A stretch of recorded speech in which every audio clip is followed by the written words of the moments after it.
जय सिया राम। सब सुख लाए तुम्हारी सरना, तुम रक्षक काहू को डरना। भक्ति के जितने भी प्रकार हैं, जितने भी रूप हैं, उसमें आश्रय भक्ति को सबसे सर्वोच्च स्थान दिया गया है। यानी ईश्वर के भरोसे रहना, सब कुछ उन्हें सुपुर्द कर देना। जो हम मंत्र जप करते हैं, पाठ करते हैं, अनुष्ठान करते हैं, इसका तो फल हमें प्राप्त होता ही है, इसका भी बहुत महत्व है।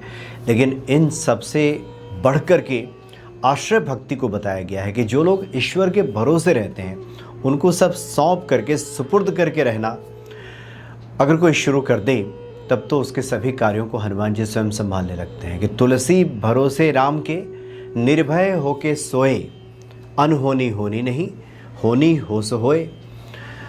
गोस्वामी जी कहते हैं कि तुलसी भरोसे राम के, हम तो राम के भरोसे हैं और निर्भय होकर के सोते हैं। किसी प्रकार की फिक्र नहीं, चिंता नहीं, कोई डर नहीं। अनहोनी होनी नहीं, अनहोनी होगी नहीं, और होनी हो सो होए, और जो होनी है वो होगी ही। यानी सब संभाल लेते हैं ईश्वर।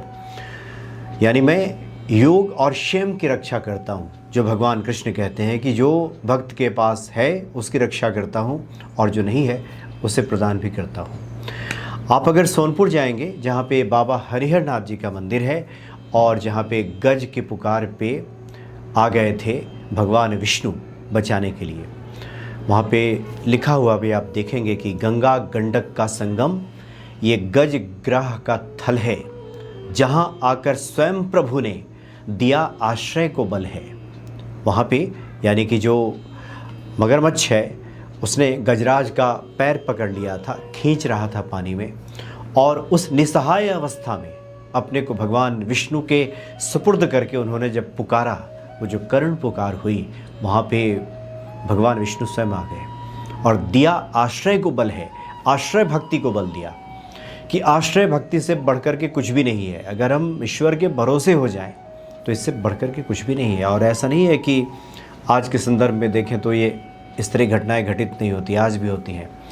बाबा नीम करोली जी महाराज का एक अलौकिक प्रसंग हम आपको सुनाने जा रहे हैं, और ये आश्रय भक्ति को ही इंगित करता है, उसी को स्थापित करता है कि जो लोग भरोसे होते हैं उसका किस प्रकार से बाबा नीम करोली जी, हनुमान जी सब कार्य संभाल लेते हैं। बाबा जी जब कैंची के आश्रम में रहते थे तो एक उनके भक्त की चर्चा आती है कि वो भक्त अपने जीवन में बड़े परेशान थे, आए बाबा के पास। बाबा ने भी स्नेहिल दृष्टि उन पे डाली और उनको जगह दे दी, कहा कि तुम मंदिर में ही रहा करो, और वहीं कैंची के आश्रम में वो रहने लगे और बाबा की सेवा में हमेशा रहते थे। ये स्थिति थी कि रात्रि में जहाँ बाबा शयन करते थे, वो वहीं नीचे लेट जाते थे कि बाबा को कोई आवश्यकता पड़ेगी, कोई ज़रूरत पड़ेगी, रात में कोई आवश्यकता पड़ जाए, पानी की आवश्यकता पड़ जाए, कोई भी आवश्यकता, यानी बाबा की पुकारने से पहले हम यहाँ खड़े रहेंगे, इस भाव से वो वहीं सोते थे। अब जीवन की परेशानियाँ थीं, बाबा सबको अलग अलग उपाय बताया करते थे। किसी के सर पे हाथ फेर दिया, किसी पे कृपा दृष्टि डाल दी, किसी को कोई मंत्र बता दिया, किसी को पाठ बता दिया, किसी को हनुमान जी के बारे में। हमने पहले भी चर्चा की थी एक वीडियो में कि कई बार होता है कि अलग अलग लोगों के लिए, अलग अलग भक्तों के लिए अलग अलग पाठ, अलग अलग उपाय बने हुए हैं। बाबा भी ऐसा ही करते थे। जब तक व्यक्ति वो करता नहीं है तब तक चीज़ें बदलती नहीं हैं, तो सबको अलग अलग बताया करते थे। तो बाबा ने उनसे कहा था कि देखो, हनुमान जी कृपा प्राप्त करने के लिए मंगल का व्रत करो, मंगलवार का व्रत करो। तो वो मंगलवार का व्रत किया करते थे और बाबा की सेवा में भी रहते थे, यानी बाबा के भरोसे रहते थे। बाबा पे सब सौंप दिया था। अब बाबा के सिवा कोई दूसरा नहीं, सब सौंप दिया था। तो बाबा ध्यान भी रखते थे, ख्याल भी रखते थे। मंगलवार के व्रत के दिन उन्होंने फलाहार किया कि नहीं, खाया कि नहीं खाया, भूखे तो नहीं है, सब बाबा फिक्र करते थे। बात यहाँ उल्टी हो गई थी। वो थे कि बाबा की वो फिक्र करेंगे, बाबा को कोई आवश्यकता पड़ी तो वो देंगे, और यहाँ पे बाबा की ऐसी कृपा कि बाबा ही उनकी फ़िक्र करने लगे थे। वो खाना खाए कि नहीं, उनको कोई दिक्कत तो नहीं है, इस प्रकार से बाबा ध्यान रखते थे। एक बार की बात है, मंगलवार का व्रत उन्होंने किया था। बाबा ने दिन में भी उनसे पूछा, फल खा लो, कई बार पूछा उनसे। बाबा स्वयं फल खा रहे थे। अब क्या मन में आया उनके भक्त के, उन्होंने कहा कि महाराज हम अभी फल नहीं खाएंगे, रात्रि में दूध पी लेंगे। पहले हनुमान जी का पूजन करेंगे शाम को, और उसके बाद हम दूध पी लेंगे, दूध ही ले लेंगे। तो बाबा नीम करोली जी ने कहा कि ठीक है, ऐसा ही करना। फिर ऐसा हुआ कि वो तो बाबा के साथ रहते थे, अब रसोइये को ध्यान नहीं आया।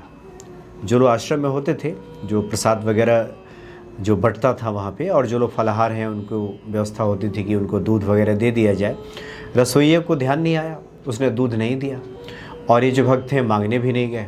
हनुमान जी का पूजन किया, और बाबा जब रात्रि विश्राम करने लगे तो वहीं नीचे चटाई बिछा करके ये भी लेट गए। अचानक रात्रि के 11 बजे बाबा जग गए और जगाया अपने भक्त को, कहा कि तुमने तो दूध नहीं पिया। तो उन्होंने कहा कि नहीं महाराज, हमने दूध पी लिया। उन्होंने इसलिए कहा कि अब रात्रि हो गई है, महाराज जी को क्या तकलीफ़ देना।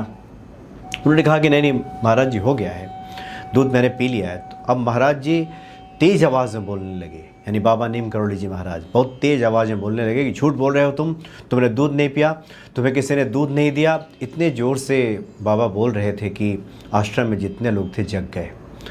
अब जो रसोइया था दौड़ दौड़ाया, उसने कहा कि महाराज गलती हुई, मुझे ध्यान नहीं रहा, और दूध है भी नहीं, अब जो था वो तो सब बट गया है, अब क्या किया जाए।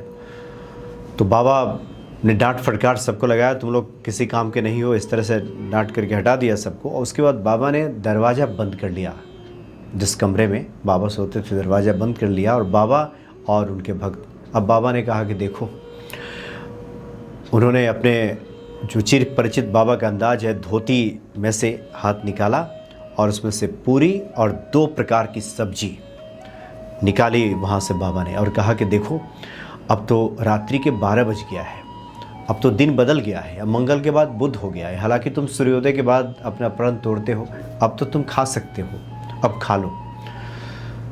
अब जिस बाबा पे इतना भरोसा हो भक्त को, और वो स्वयं कह रहे हो कि अब तुम खा लो, और उसके लिए पूरी और सब्जी की व्यवस्था किए हो, तो भला वो इनकार कैसे कर सकता था भक्त।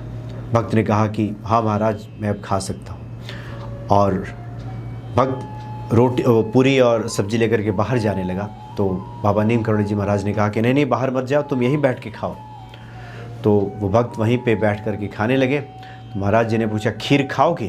तो मुस्कुराए वो जो भक्त थे। अब बाबा ने पुनः अपने चिर परिचित अंदाज में धोती से खीर का कटोरा निकाला और भक्त को खीर खिलाया। जब वो हाथ धोने के लिए जाने लगे, तब बाबा नीम करोड़ी जी महाराज ने कहा कि नहीं बाहर मत जाओ, ये मेरा जो जल का पात्र है जिसमें बाबा के लिए पानी रखा जाता था, कहा कि लो ये पी लो। बड़ा संकोच हुआ बाबा के भक्त को। उन्होंने कहा कि अब महाराज जी जिस पात्र का इस्तेमाल करते हैं उसको हम अपने मुख से कैसे लगाएं, उसको जूठा कैसे कर सकते हैं। संकोच हो रहा था। कहा कि नहीं महाराज जी, हम नहीं ऐसा कर सकते, हम बाहर जा रहे हैं। अब यहाँ पे बाबा नीम करोड़ी जी महाराज ने स्वयं पकड़कर अपने हाथों से उस भक्त को जो पानी है मुंह में उड़ेल दिया, यानी पानी पिला दिया, और कहा मुस्कुराते हुए कि बाहर किसी से कहना मत कि हमने तुझे कुछ खिलाया है, अब चुपचाप सो जाओ। तो ये जो प्रकरण है, ये जो दृष्टांत है, ये जो प्रसंग है, ये इससे स्पष्ट ये संदेश मिलता है कि जो लोग आश्रय भक्ति का सहारा लिए हुए हैं, आश्रित हैं, बाबा के सहारे रहते हैं, हनुमान जी के सहारे रहते हैं, उनके सभी कार्यों को फिर हनुमान जी संभालने लगते हैं, बाबा संभालने लगते हैं। फिर उन्हें किसी प्रकार की चिंता करने की आवश्यकता नहीं रहती। उन्हें किसी भी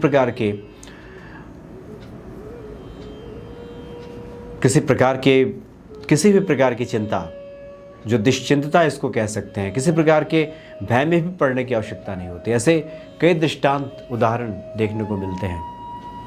इसीलिए जो लोग राम के भरोसे हैं वो तो निर्भय होकर सोते हैं, कोई डर भय नहीं होता। तुम रक्षक काहू को डरना, जब हनुमान जी हैं तो फिर डर किस बात का।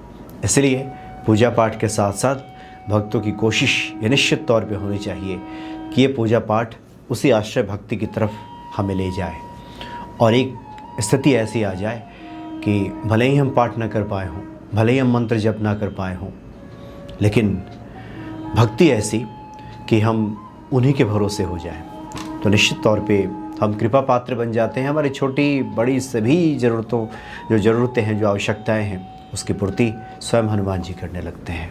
तो बड़े अलौकिक हैं बाबा नीम करोड़ी जी महाराज, परम दयालु हैं। जय सिया राम।